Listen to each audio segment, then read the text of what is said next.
Selamat malam, teman-teman semua, sahabat-sahabat, dan teman-teman yang eh, ada aktif online di Instagram. Dan malam hari ini kembali kita jumpa dalam program Leaders Talk yang ke-12 ya bersama Pak Asmoro.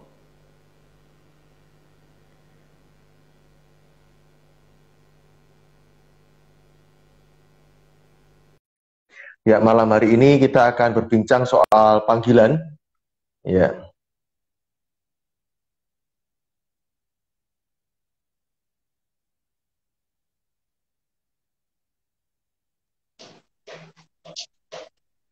malam, malam Pak. Selamat malam, Pak Albert. Oh, ya, makasih loh Pak udah Gimana ditemani kabarnya? ngobrol-ngobrol. Baik-baik, aman Iya, terkendali Pak Solo. iya, Solo Sehat aman toh ya. Pak? Ini di Ya, Solo atau di Salatiga? Solo Pak. Saya Oh, sejak lagi di April tahun Salatiga. lalu di Solo Pak. Oh, iya, iya, iya. Di Oh, Solo berarti saya. nggak di Salatiga lagi ya, nggak ngajar lagi ya. Enggak di Solo saya. Ini ada Ya, teman-teman saya sudah bergabung nih, Kak Aprianto, ya, ada ya, Revi selamat Bernardi datang. dari Depok, Makasih. Ya, selamat datang. Ya, makasih. Sebelum kita ini mulai ada, ngobrol-ngobrol lebih lanjut, ya, ada ya, Fernandes, tuh. ya, Udah mulai gabung. Pak, iya, makasih. Iya, ya. Eh, Sebelum lanjut ke kita ngobrolnya, sedikit perkenalan Leader Stock ini saya kali ini pertemuan yang ke-12. Saya diinspirasi dari Leader Source, jadi membangun kepemimpinan yang sehat, building healthy leaders, eh, yang mengacu kepada 5 indikator, yaitu Christ, lalu calling, community, karakter, dan kompetensi. Dan malam hari ini kita bersama Pak Asmoro Suwarno yang tidak asing lagi di dunia kekristenan ya, di dunia pelayanan ya, ya, ya, dan di dunia pelayanan anak khususnya. Saya kenalnya dari Pak Asmoro di dunia pelayanan anak. Eh, Pak Asmoro, kalau mitra ceria anak itu apa Pak? Yang ini apa? Mitra Ceria Ministrinya ini? Anak itu sebenarnya pelayanan. Hmm. Sebenarnya awalnya kami kan Street Kid Ministry, pelayanan anak jalanan. Hmm. Iya. Itu berjalan hampir 18 tahun ya, melayani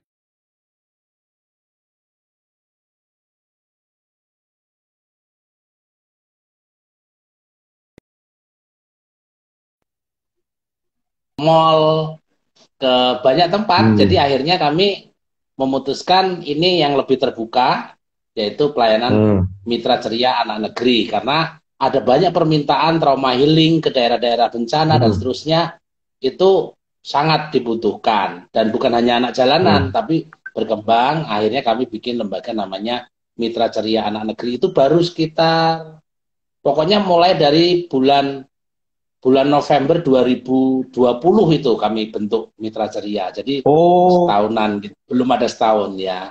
Jadi kami oh bentuk baru. itu, akhirnya kami bisa pelayanan dan akhirnya waktu kemarin kita masak itu pakai nama Mitra Ceria semuanya. Tapi di mobil kami tulisannya Street Kid Ministry dan Mitra Ceria Anak Negeri gitu. Karena mobilnya jadi Oh, satu.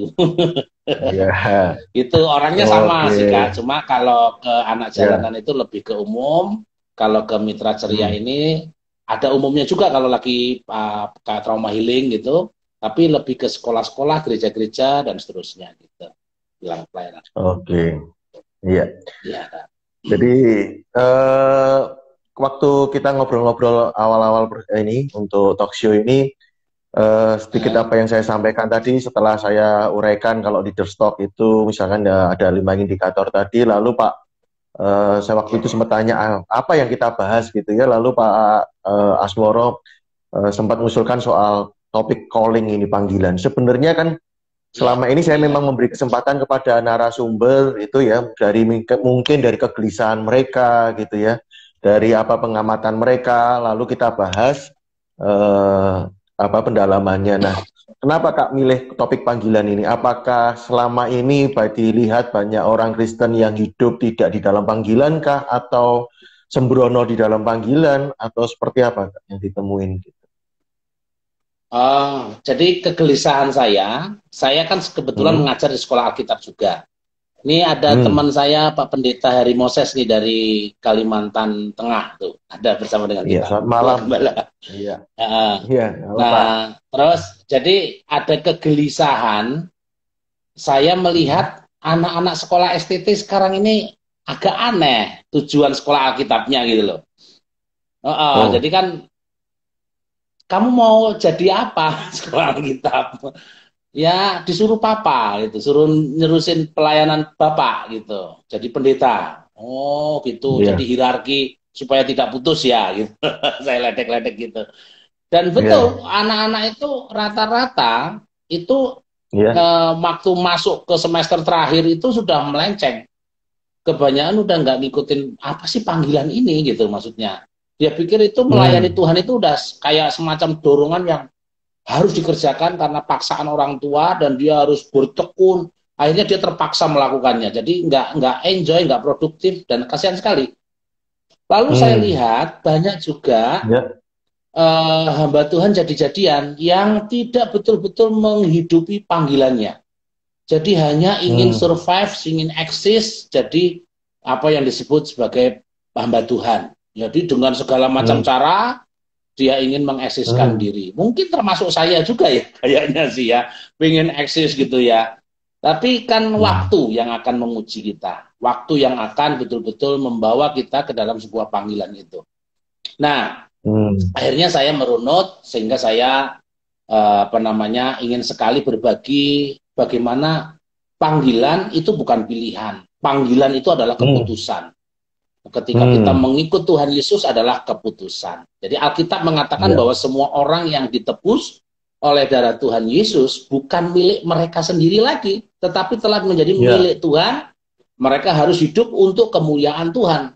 Itu sangat Iya. universal, nggak harus jadi pendeta, ya nggak harus Iya. jadi seorang hamba Tuhan yang harus Betul. pelayanan di gereja dari pintu gereja sampai Iya. mimbar, bukan, tapi holistik sekali. Mereka yang telah Betul. menerima korban Tuhan Yesus telah mati bagi dirinya sendiri, tetapi hidup bagi kepentingan Kristus, kepentingan Tuhan, dan bentuknya macam, semua banyak. Akhirnya Iya. Betul. harus dijelaskan lagi apa itu panggilan. Ini adalah tatanan Iya. Allah terkait dengan pemilikannya. Ini berarti setiap anak Hmm. Tuhan adalah hamba Tuhan. Setiap Iya. anak Tuhan adalah hamba Tuhan. Saya tertarik dengan Iya. temanya The Rock, GBI Rock ya. Dia Hmm. temanya tahun ini kalau adalah The Sun, tema Natal mereka. Hmm. Dan itu menarik sekali, Hmm. harus dijelaskan The Sun itu adalah anak Allah, anak-anak Hmm. Allah. Nah, ini harus dijelaskan. Nah, Hmm. kita ini anak-anak Allah, Hmm. anak yang ditebus oleh Allah dan hidup sesuai dengan apa Hmm. yang direncanakan Tuhan melalui hidup hidup kita. Nah, saya catat Hmm. sedikit nih, Ya, keren. ada Ya. panggilan kenapa ya? Mengapa kita tidak berani berkata bahwa diri kita adalah hamba Tuhan yang statusnya full time bagi Tuhan, ya, atau yang tidak Hmm. full time? Ada beberapa penyebab. Hmm. Yang pertama gini, Hmm. Ya. konsep yang salah mengenai pelayanan. Pelayanan selalu dikaitkan dengan Ya. kegiatan di lingkungan gereja dari pintu sampai mimbar. Hmm. Ya. Ya, padahal tanpa dukungan kaum awam, kaum yang di luar gereja atau jemaat yang ada bekerja di lapangan, gereja lumpuh, tidak dapat berbuat apa-apa. Harus diingat bahwa Ya. banyak anggota tetapi satu satu tubuh. Hmm. Masing-masing anggota memiliki panggilan khusus, profesi yang disandang seseorang juga adalah jabatan rohani untuk mendukung Ya. rencana penyelamatan dunia. Memisahkan pekerjaan rohani, pekerjaan duniawi itu salah. Harusnya Ya. sama aja. Betul. Iya, yang Betul. penting menghidupi keluarga juga pelayanan toh. Gitu. Ya. Nah, Ya. terus Ya. itu Ya. pandangan yang salah. Yang kedua, Ya. ketidaksediaan mempersembahkan segenap hidup bagi Tuhan. Jadi Hmm. menunda-nunda panggilan Tuhan itu. Ya, saya Hmm. nggak mau melayani karena saya masih berdosa. Gitu. Saya nggak berani Hmm. melayani karena hidup saya belum kudus. Padahal kalau dia Hmm. betul-betul menghidupi bahwa dia hidup dalam Kristus, dia harus jadi hamba Tuhan. Sekalipun harus Hmm. bekerja di kantor, jadi Ya. guru seperti Ya. sampean, Ya. itu adalah pelayanan. Ya. Saya lihat Ya. beberapa kegiatan yang Mas Albert lakukan di Ya. sekolah itu justru harus yang dilakukan oleh pendeta-pendeta, harusnya itu pendampingan dan seterusnya, luar Ya. biasa. Nah, Ya. itu. Ya. Panggilan adalah keputusan yang harus kita hidupi. Itu ada komennya Pak Heri Moses tuh dari Kalimantan Tengah itu. Nah, yang ketiga nih ya, ketidaksediaan meninggalkan kesenangan duniawi termasuk praktek dosa dalam kehidupan setiap hari. Kalau ukuran kebahagiaan seseorang masih diukur dengan hal-hal duniawi, saya pastikan dia tidak bisa melayani sungguh-sungguh, melayani Tuhan sungguh-sungguh. Kalau ukuran kebahagiaannya masih Starbucks, minum kopi yang enak, masih hal-hal duniawi, mobil, itu belum. Ya, saya berusaha membunuh kesenangan-kesenangan seperti itu, walaupun sedikit masih ada ya, sedikit karena itu berproses. Kebahagiaan saya ketika melihat orang-orang merasakan kasih Tuhan dengan apa yang saya kerjakan. Makanya saya kalau masak itu sungguh-sungguh saya buat yang terbaik buat anak-anak. Kalau kadang-kadang cuma dibungkus saja seperti nasi warteg, saya bikin box yang bagus supaya ketika anak menerima itu dia memuliakan Tuhan. Ada orang tua datang kepada saya, dia berkata begini, waduh alhamdulillah om dapat makan, puji Tuhan, haleluya. Saya bilang, agamamu apa? Popo, pokoknya sembarang yang penting aku memuji Tuhan. Kalau kamu Muslim nggak boleh gitu, satu aja alhamdulillah atau puji Tuhan, gitu. Akhirnya disitulah muliakan Tuhan luar biasa. Gitu kira-kira Mas Hartanto, nanti kita berdiskusi sekalian. Betul, ya makasih Pak. Luar biasa sekali penjelasan awalnya aja sudah menempelak pedes. Kita naik Pak, ini ada beberapa teman-teman mitra ceria juga bergabung Mas Hartanto.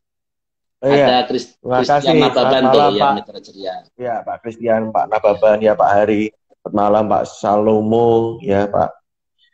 Iya, Pak Victor Halim, Pak. Ya. Nah, Pak, saya juga nemuin Pak di STT. Saya tanya itu tadi mahasiswa, habis ini mau jadi apa gitu. Jadi koki Pak. Jadi sudah terus selalu ada juga yang ujung-ujungnya pokoknya mau daftar PNS. Ya masih mendingan kalau PNS-nya di Kemenak gitu, masih ada sambung-sambungannya gitu. Pokoknya asal PNS gitu. Gitu jadinya ya. Nah, ini ada orang nih Pak, hatinya sungguh-sungguh pengen hidup, nah ini yang sisi yang lain gitu ya, betul-betul ini yang sungguh-sungguh mau ikut Tuhan, mau mencintai Tuhan sungguh-sungguh. Cuman kadang masih bingung Pak membedakan buat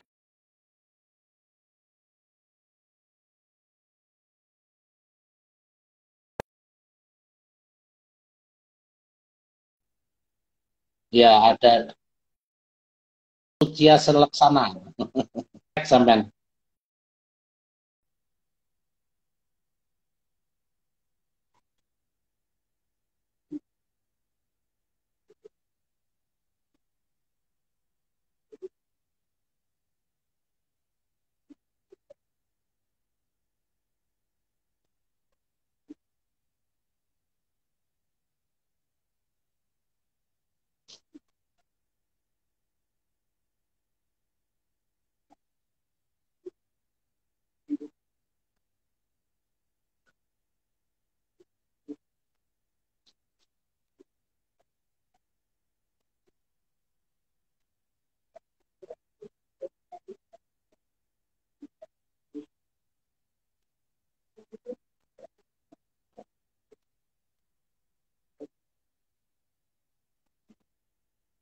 yang pertama kita harus tahu bahwa kita ini sedang melayani Tuhan atau melayani pekerjaannya Tuhan.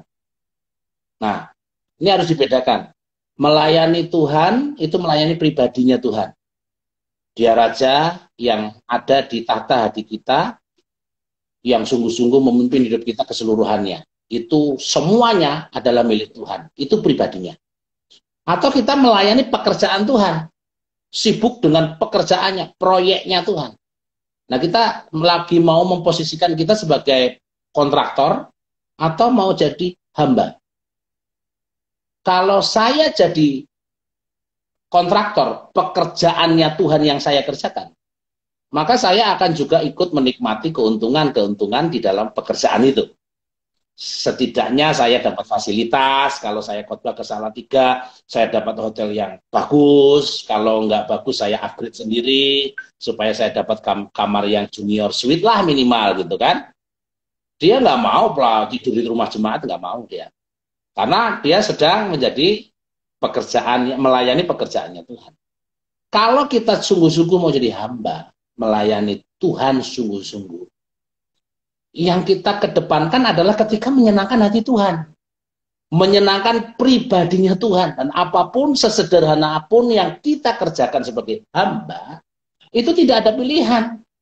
Tidak bisa memilih, kita namanya hamba Tuhan itu mengerjakan sekecil apapun pekerjaan itu adalah pekerjaannya Tuhan. Enggak ada kalau khotbah di gereja kecil, saya bajunya batik aja, biasa-biasa aja. Kalau saya khotbah di gereja yang gede, saya harus pakai jas, pakai dasi, sepatunya yang baru, mengkilat.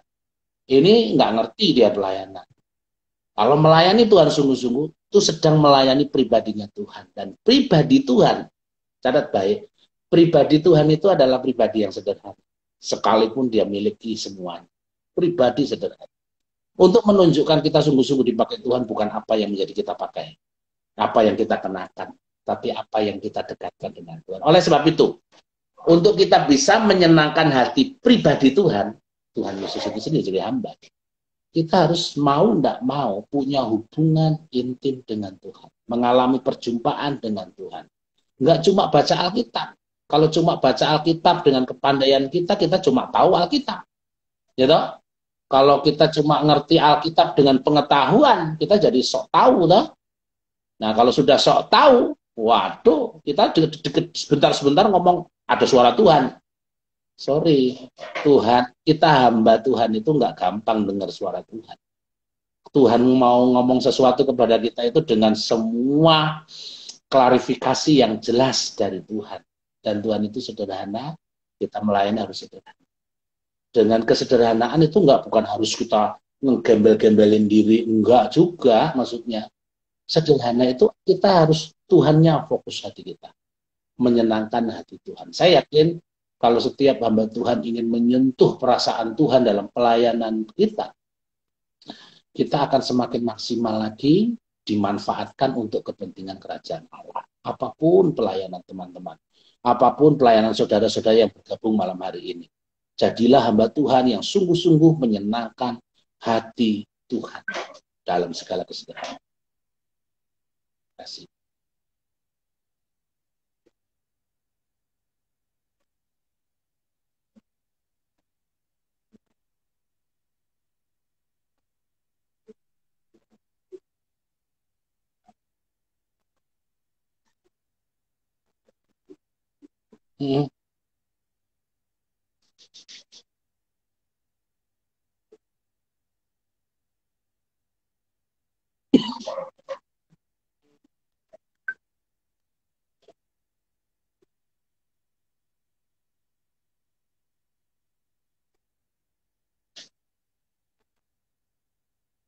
Nah, untuk mengukur panggilan, karena panggilan adalah keputusan ya, kita jangan ngotot.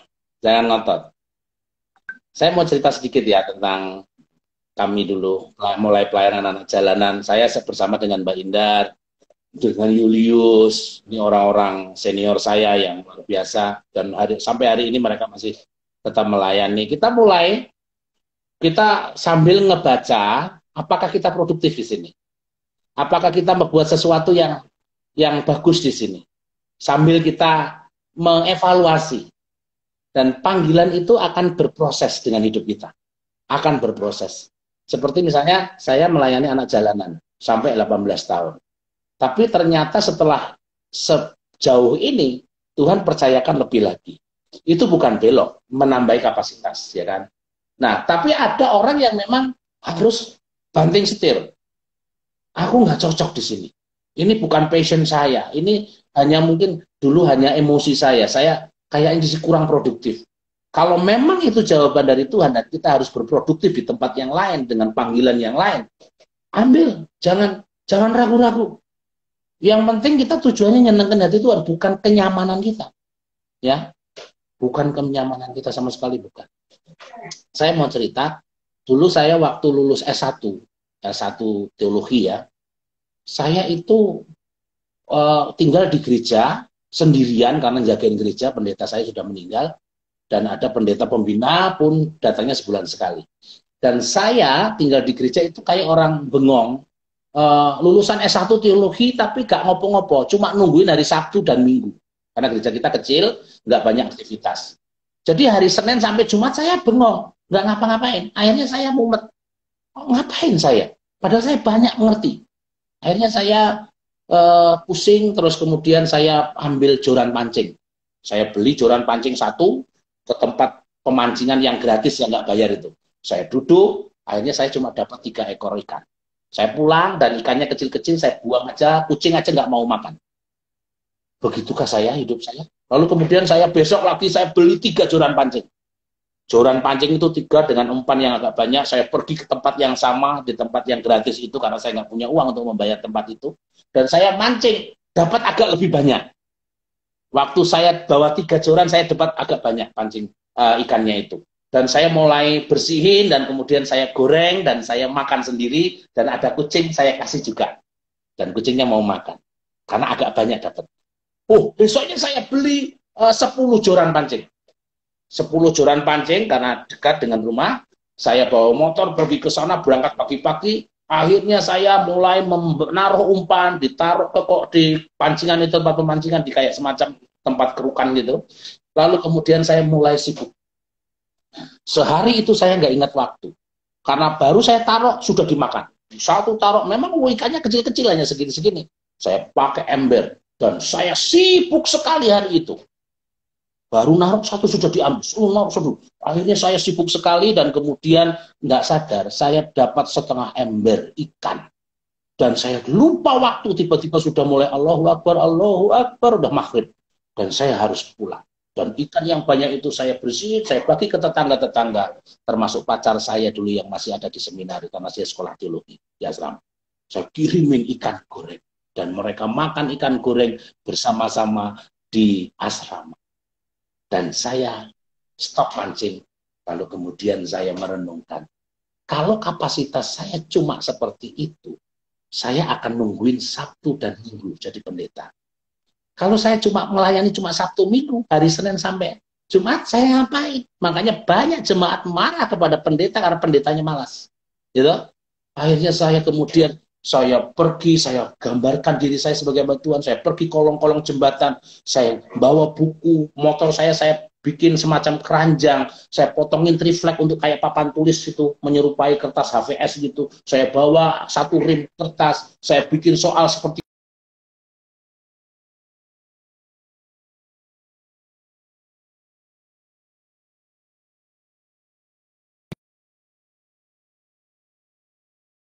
5 tahun saya melakukan itu sendiri, dan akhirnya tahun ke-6 saya punya banyak volunteer, dan mungkin sampai waktu itu hampir 1.700 anak yang saya layani setiap hari Senin sampai Jumat. Dan ketika saya melayani khotbah hari Sabtu dan Minggu, khotbah saya sangat berisi, dan saya diberkati, saya memberkati begitu banyak anak-anak dan seterusnya.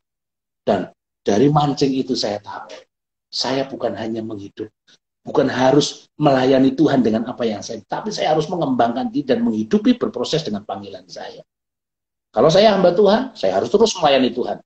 Saya tidak boleh nolak pelayanan. Tapi pelayanan saya sungguh-sungguh harus produktif dan betul-betul memuliakan Tuhan. Begitu, Pak. Hmm.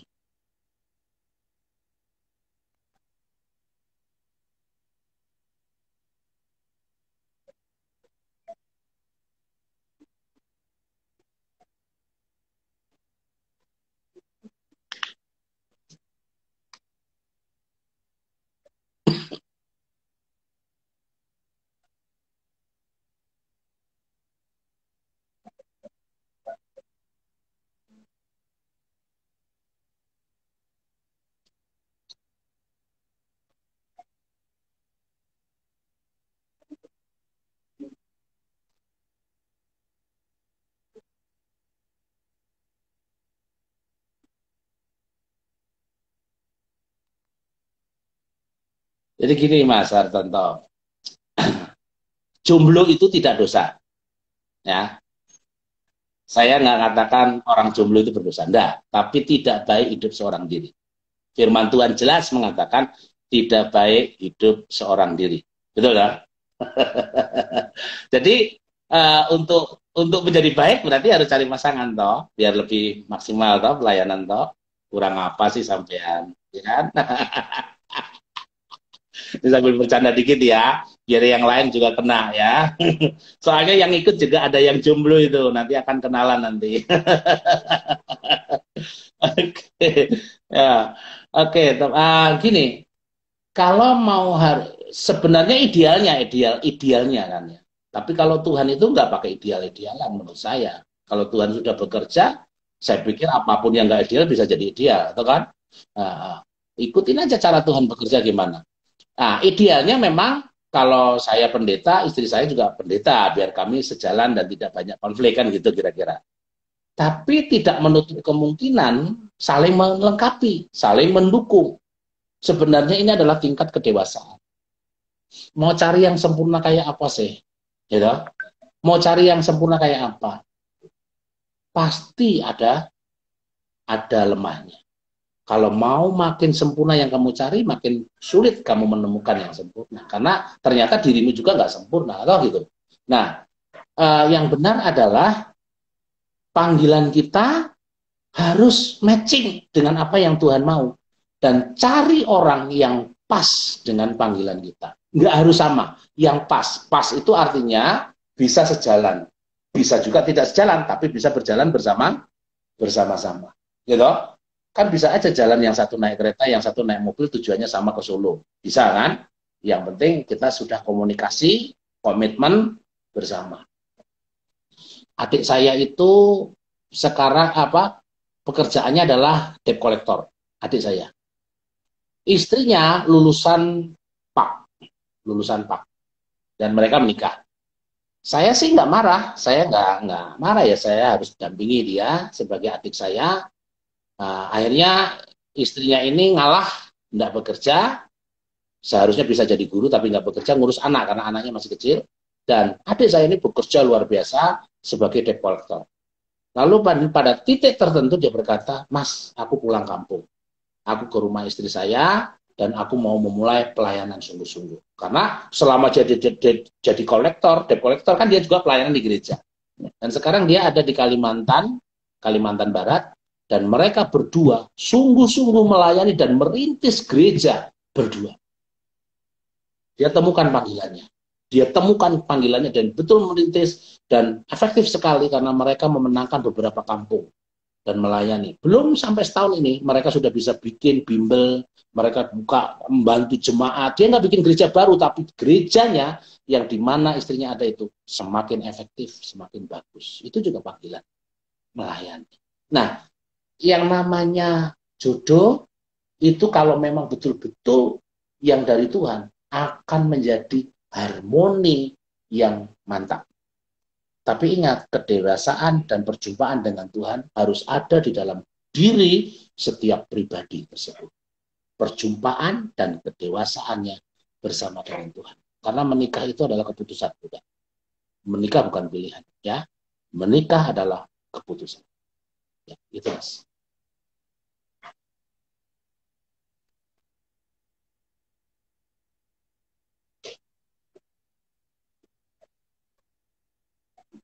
Ya. Hmm.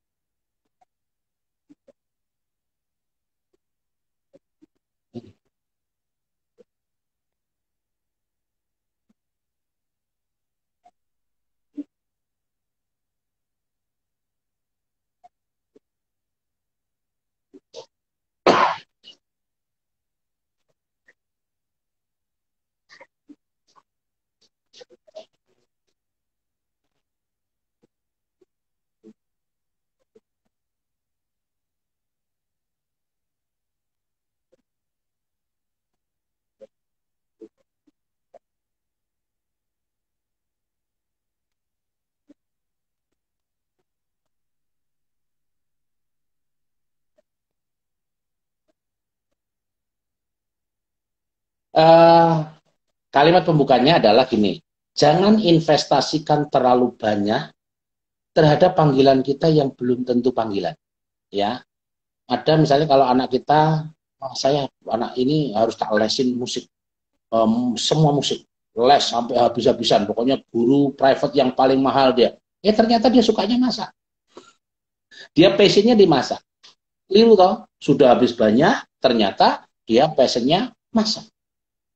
Sudah semua musik sudah tahu, tapi akhirnya jadi koki. Nah, itu teman saya dari Lampung, ada pendeta yang anaknya dikursuskan semua hal, ternyata sekarang dia kerja di Jogja sebagai chef koki dan gajinya gede sekali. Lalu untuk apa itu semua kemarin itu? Jangan pernah menginvestasikan terlalu banyak waktu dan uang untuk panggilan yang nggak jelas. Ya, untuk sesuatu yang belum tentu panggilan kita. Oleh sebab itu, tentukan dulu panggilan Anda bersama dengan Tuhan. Temukan. Aku nggak bisa maksa jadi pengkhotbah terkenal seluruh di Indonesia dan dunia. Karena aku, jujur, panggilan saya bukan seorang pengkhotbah. Panggilan saya untuk anak-anak. Makanya saya modalin gede-gedean untuk pelayanan anak. Saya nekat, saya beli properti, saya latih diri saya untuk pelayanan anak. Karena disitulah passion saya. Makanya saya maksimal dan produktif di situ. Orang tahu saya pelayanan anak, bukan pengkhotbah. Sekalipun saya sering khotbah di gereja-gereja besar juga. Itu efek ya, efek saja. Tapi khotbahnya juga tetap tentang misi dan anak juga gitu. Seperti itu. Jadi fokus. Nah, sampean pernah lihat nggak tukang jam? Kalau baru kerja setahun, itu banyak nganggurnya. Tapi kalau tukang jam sudah 5 tahun bekerja, di mejanya sudah begitu banyak baut-baut kecil yang sudah berantakan dan warna mejanya sudah mulai berubah menjadi kehitam-hitaman. Itu tukang jam profesional. Sekalipun dia hanya tukang jam, tapi dia punya panggilan hebat dan produktif di situ. Gitu, Pak. Ya, jadi tekuni. Nah, kalau mungkin ada orang mengatakan bahwa bagaimana tanggapan karena diberi mandat yang baru, beralih panggilan ya, maksudnya berubah panggilannya gitu kan menurut sampean tadi ya. Saya pikir bisa juga orang bisa merubah arah panggilannya. Silakan, tapi produktif nggak dia di situ? Atau hanya karena banting setir, karena di sini sudah nggak laku, dia berubah, misalnya jadi pengusaha, akhirnya sekarang berubah, rukonya udah nggak kepakai lagi, diubah jadi gereja, dan akhirnya jadi manajer gereja. Dia bukan pendeta, tapi manajer gereja. Betul, dia gembala, tapi dia nggak pernah khotbah. Dia undang ke pengkhotbah di luar sana, hanya untuk membuat gerejanya seperti entertain. Saya pikir itu keliru juga. Ya. Seorang pendeta yang memang harus menghidupi gembalanya dan khotbah sendiri untuk jemaatnya, semestinya begitu. Kalau saya harus khotbah jadi pengkhotbah tamu, ya puji Tuhan, tapi saya punya kewajiban untuk menghidupi dan memberi makan domba-domba yang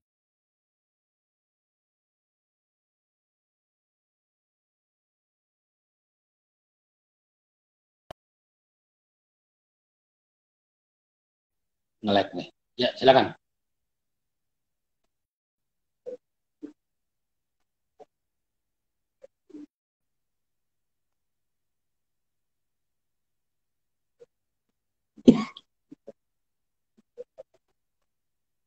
Oh,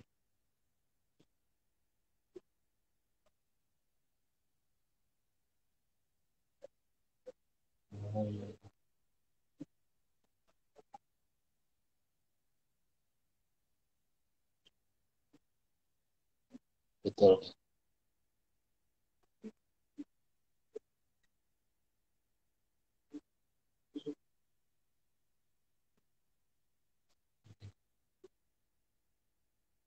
Ya,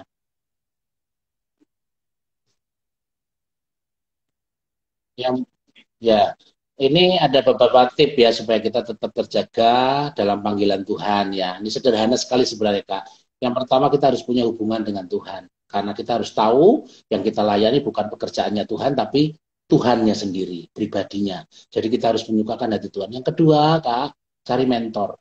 Cari mentor. Sehebat apapun engkau seorang hamba Tuhan, seorang guru, bahkan mungkin kamu kepala dinas dan seterusnya, kamu butuh seorang mentor. Mentor itu nggak harus orang yang lebih tua dari kita, Mentor adalah orang yang betul-betul mengasihi kita ketika kita jatuh di tempat yang paling dalam. Dia adalah orang yang paling setuju dengan dengan keadaan kita. Dia paling care dengan hidup kita.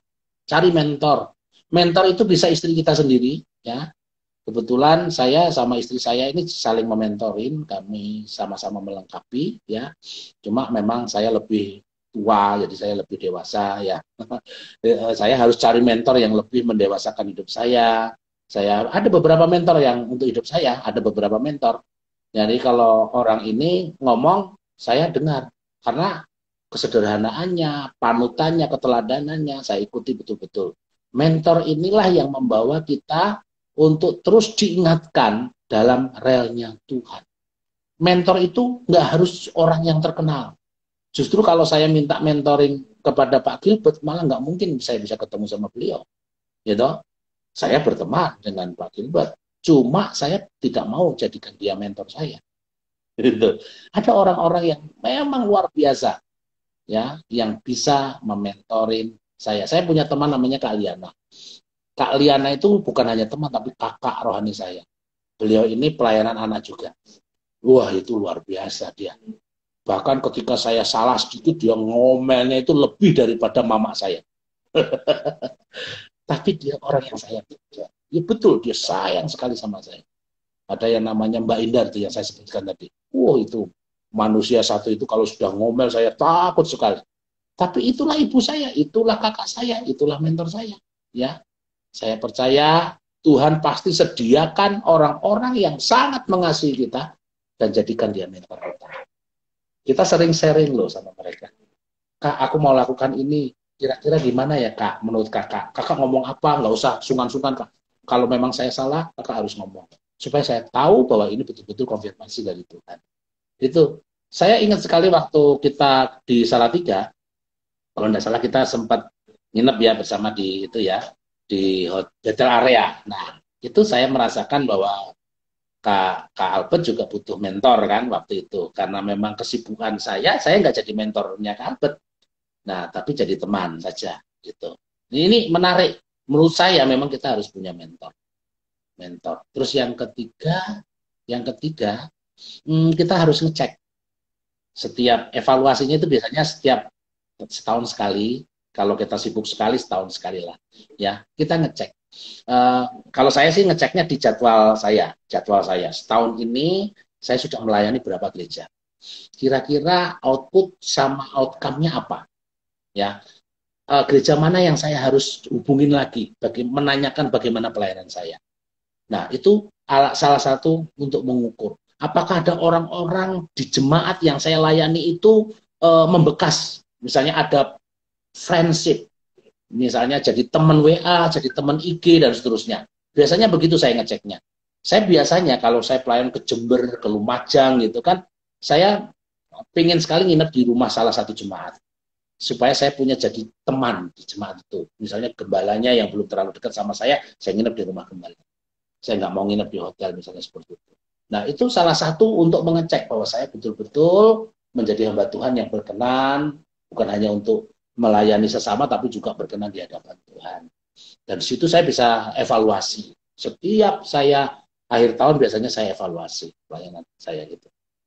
Kalau ukurannya, kalau di Jakarta, kalau tahun baru saya masih dapat buah, kiriman buah, ya, masih ada tumpukan buah di meja saya.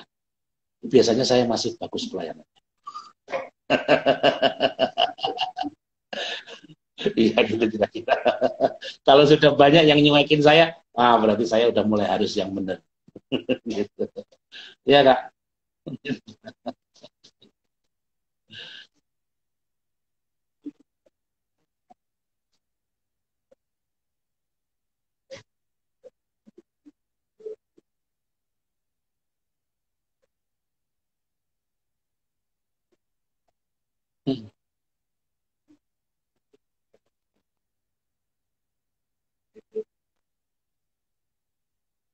Saya dulu lahir bukan anak yang bahagia. Bahkan saya dirayakan ulang tahun pertama kali oleh pacar saya dengan sebuah kue donat yang ditusuk dengan satu lilin. Itu di usia 20 tahun. Jadi dari umur 1 tahun sampai 19 saya belum pernah dirayakan ulang tahunnya. Bayangkan. Padahal dari SMA saya melayani sebagai badut di setiap ulang tahun saya. Jadi gambaran ini yang saya tidak mau terjadi kepada anak saya sendiri khususnya dan kepada anak-anak bangsa ini. Saya umur SMP kelas 2, saya baru tahu bahwa nenek saya itu bukan ibu saya. Kelas 2 SMP loh. Saya baru tahu bahwa nenek saya itu bukan ibu saya. Jadi selama itu saya panggil nenek saya itu adalah ibu saya, mama. Dan saya tidak mau ada banyak anak-anak yang kehilangan kesempatan mendapatkan kasih sayang di Indonesia ini. Dan anak tidak bisa memilih di mana ia dilahirkan. Setiap anak lahir pengennya dikasih, disayangi, dan dimuliakan bersama dengan Tuhan dan mengalami perjumpaan dengan Tuhan. Ketika saya mendapatkan Kristus menjadi juru selamat dalam hidup saya dan saya mengalami perjumpaan dengan Tuhan, ini mungkin yang menjadi obat di dalam hati saya dan ini yang menjadi passion dalam hidup saya. Makanya kalau melayani anak-anak KKR atau apapun, saya hanya ingin satu hal. Setiap anak di Indonesia mengalami perjumpaan dengan Tuhan. Ketika anak mengalami perjumpaan dengan Tuhan, saya percaya masa dewasanya nanti, dia hidup takut akan Tuhan.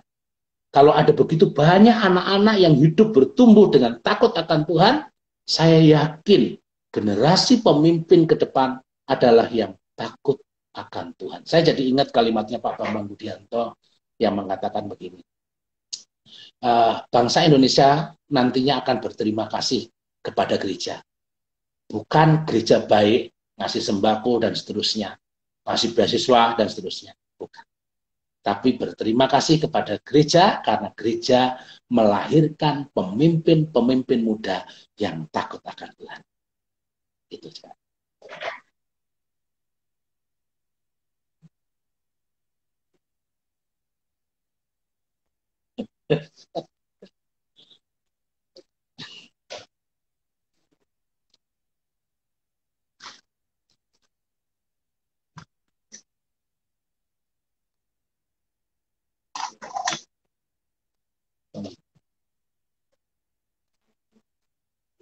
Ya.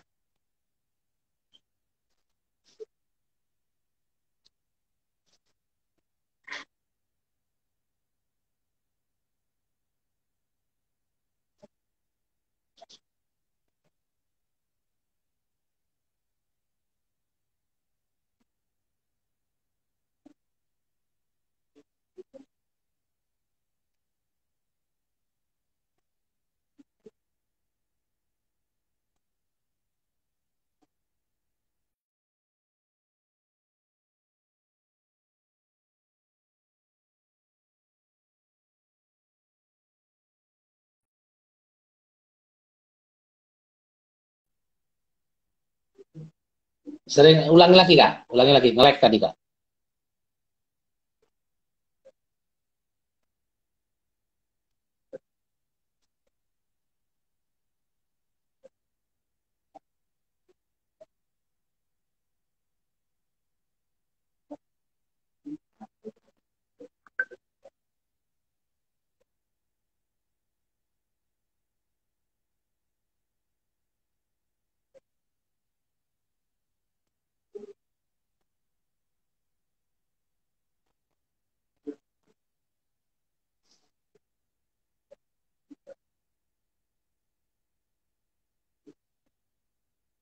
Saya melihat pembicaraan yang sampean angkat adalah eh, konten yang sangat tepat untuk anak-anak muda masa kini.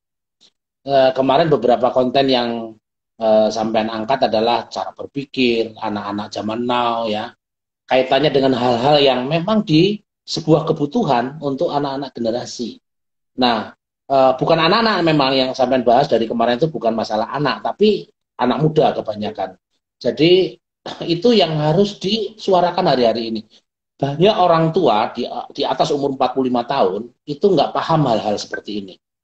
Oleh sebab itu saya senang konten yang Anda unggah ini, terus suarakan walaupun mungkin viewersnya belum banyak, tapi kan Anda simpan dan lihat, Anda pasti akan melihat tayangan-tayangan berikutnya. Dan saya pikir ini adalah concern-concern yang bagus, yang harus mulai kita bicarakan bersama-sama. Dan bukan hanya dibicarakan, kalau bisa jadi isu yang bisa dikembangkan bersama-sama gitu. Saya lagi ngomong sama Pak Tony Nardi, kan kebetulan Pak Tony Nardi di ABBG ya. Ayo kita garap bersama bagaimana membangun apologetik keimanan Kristen di dunia anak remaja. Nah ini juga menarik gitu. Saya sekarang lagi bergumul dengan anak saya pertama yang umur 13 tahun. Karena cara berpikir saya kan agak berbeda dengan anak saya yang umur 13 tahun. Tapi saya lihat anak saya ada banyak benernya. Dan saya harus akui dengan ikhlas dan jujur, anak saya banyak kelebihannya. Dan saya harus banyak belajar dari anak saya ini. Nah, hal-hal seperti ini kadang-kadang orang tua tidak mau rendah hati, yang tidak mau belajar. Egonya lebih tinggi. Padahal anak-anak zaman sekarang itu kalau digarap dengan betul, saya lagi membaca buku itu namanya Memuridkan Anak Zaman Now ini yang diterbitkan oleh Perkantas. Itu menarik sekali. Ada banyak hal yang kita tidak ngerti, ya. Ada banyak hal yang kita tidak ngerti. Oleh sebab itu, ayo, ada banyak orang-orang seperti sampean ini yang concern kalau bisa resume itu dijadiin sebuah buku Mas nanti Mas. Menarik nih Mas. Saya mau mempromosikan untuk menjualnya nanti. Jadi di resume terus kemudian dijadikan buku. Iya, saya senang. Hmm,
ya,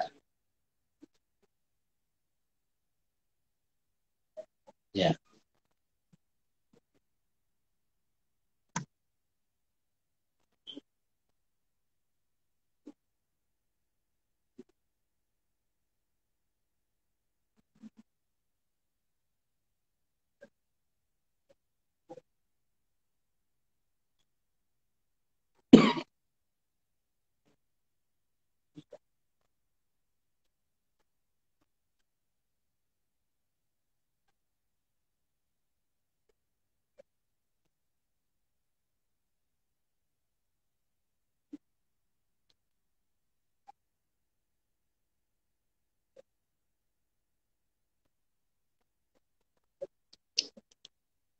ya,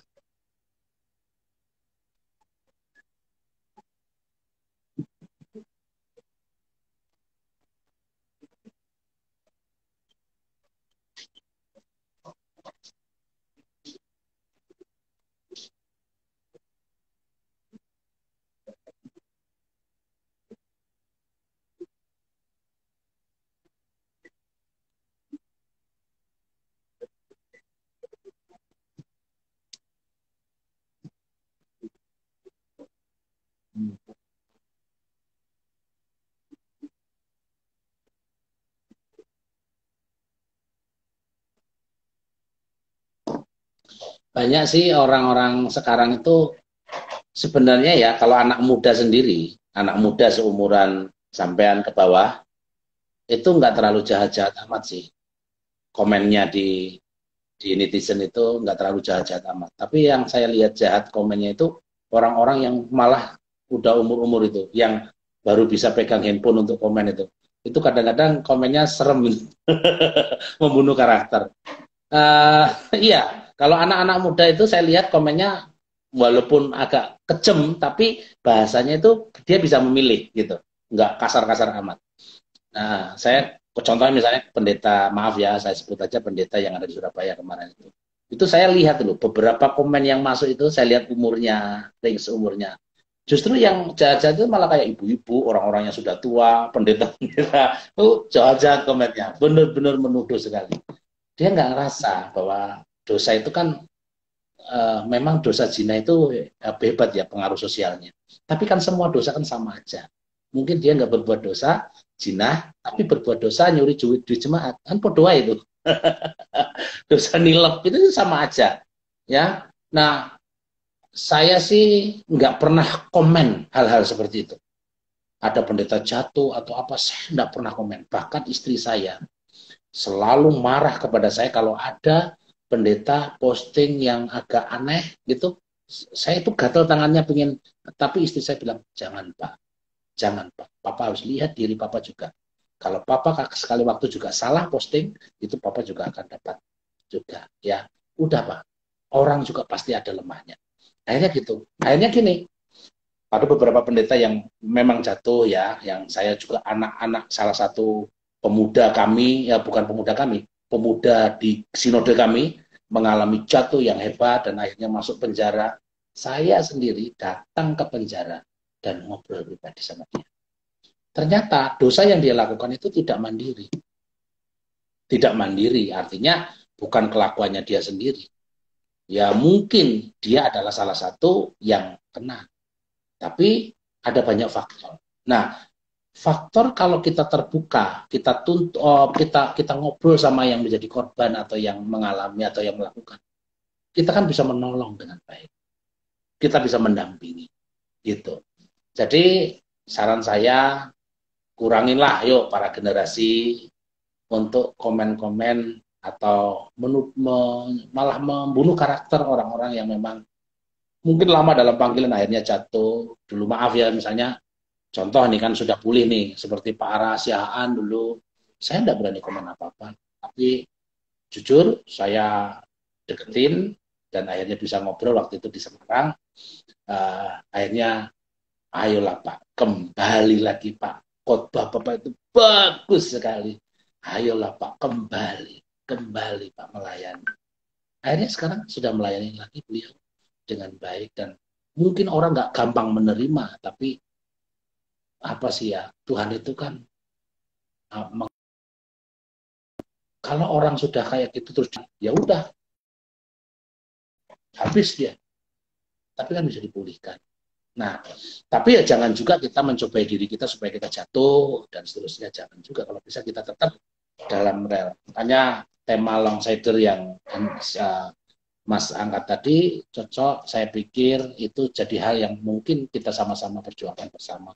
Yuk jadi teman bagi semua hamba Tuhan. Jadi teman buat rekan hamba Tuhan. Kita saling mengingatkan dan menguatkan. Nah, tidak usah sungkan-sungkan kalau mau menegur saya itu belak-belakan aja. Saya sering ditegur orang dengan kasar, tapi saya terima dengan baik. Karena teguran itu manis buat saya. Ya, Mas.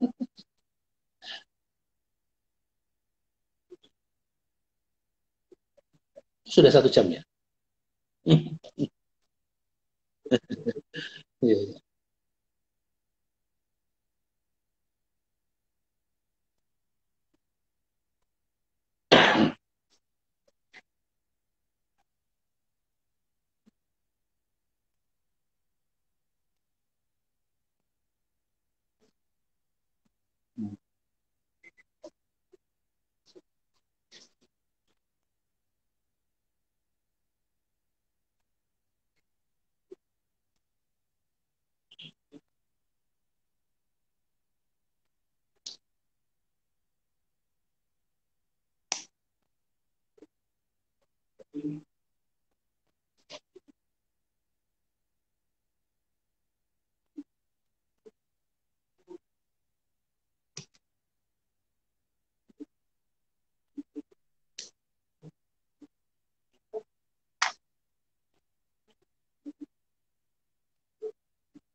Ada dua sisi yang harus dikerjakan. Yang pertama, seorang pemimpin memang harus melahirkan pemimpin berikutnya.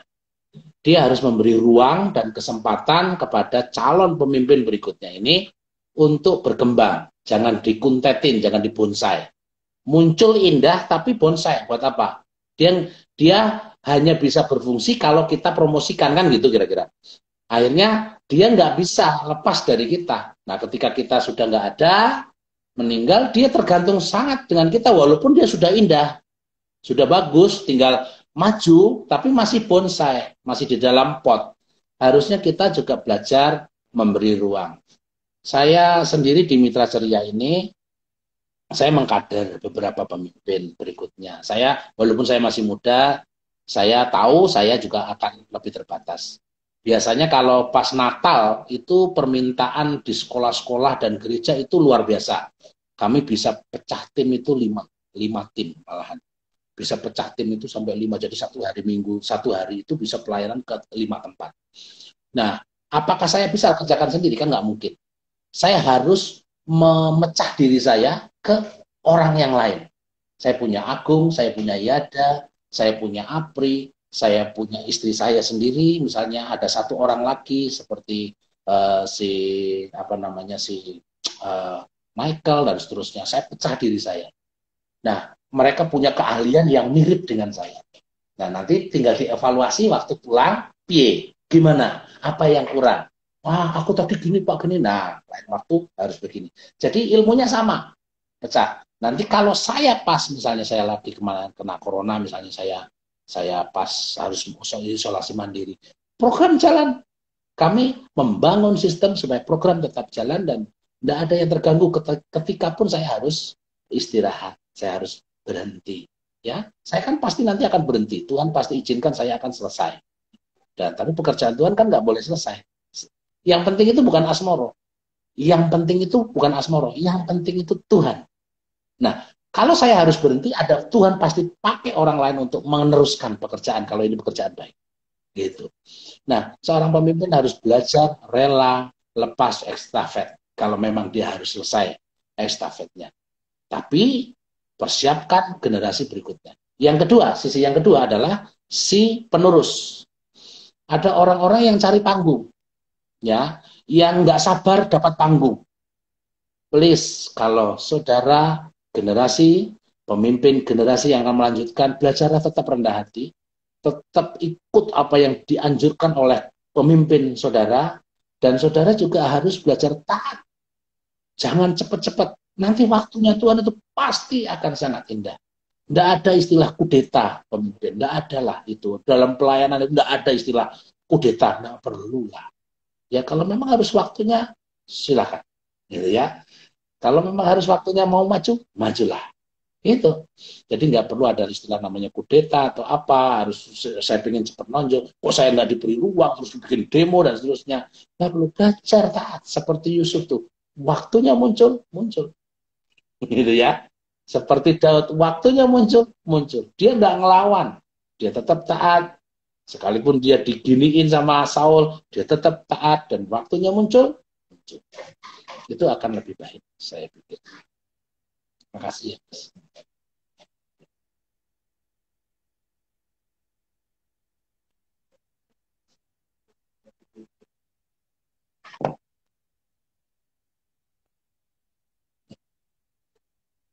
Ada beberapa yang dijawab lewat setting WA soalnya. Saya bikin WA grup untuk yang lain-lain juga ini. Jadi kebanyakan yang ikut dari beberapa tempat itu ada di WA juga. Yang jawab si Apri sama si Agung.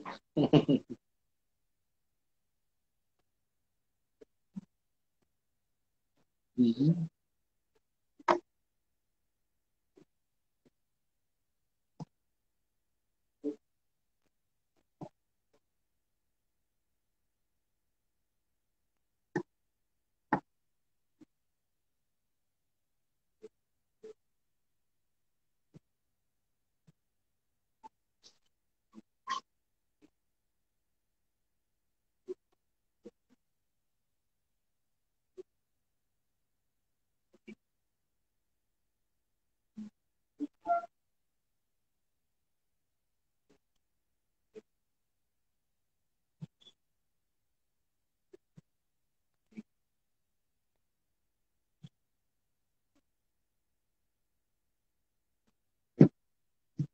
Ya,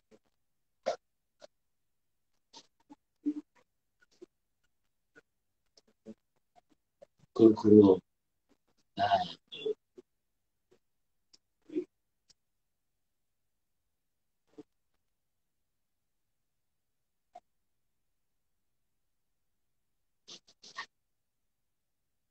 ya,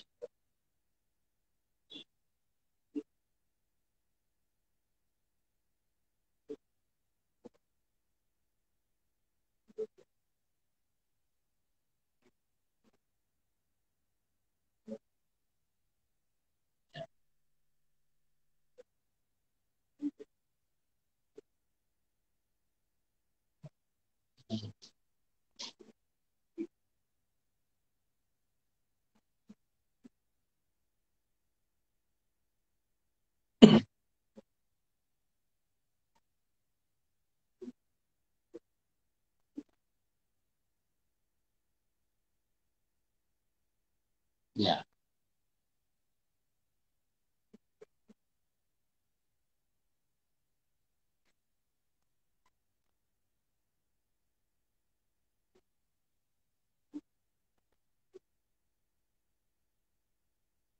ya.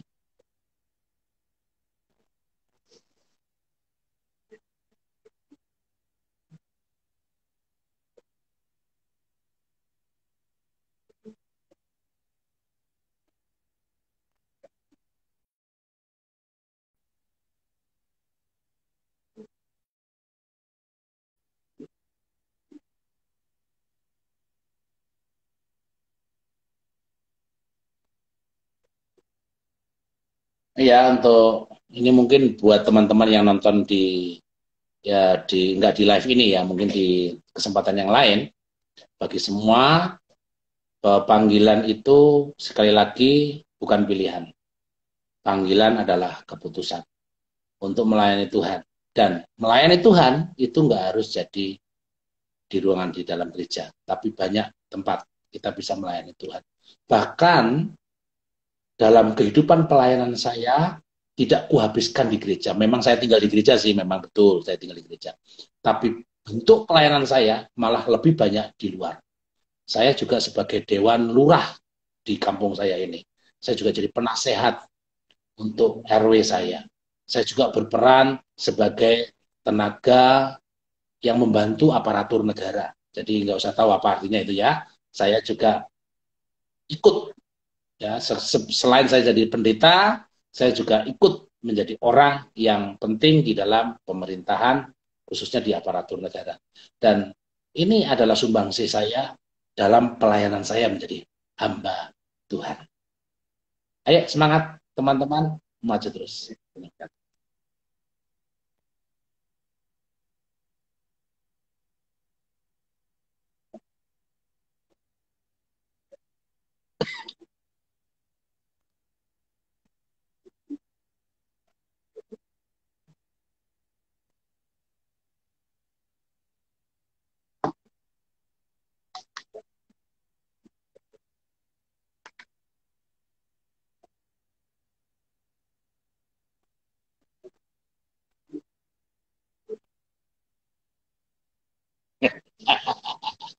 Betul. Seluruhnya. Betul.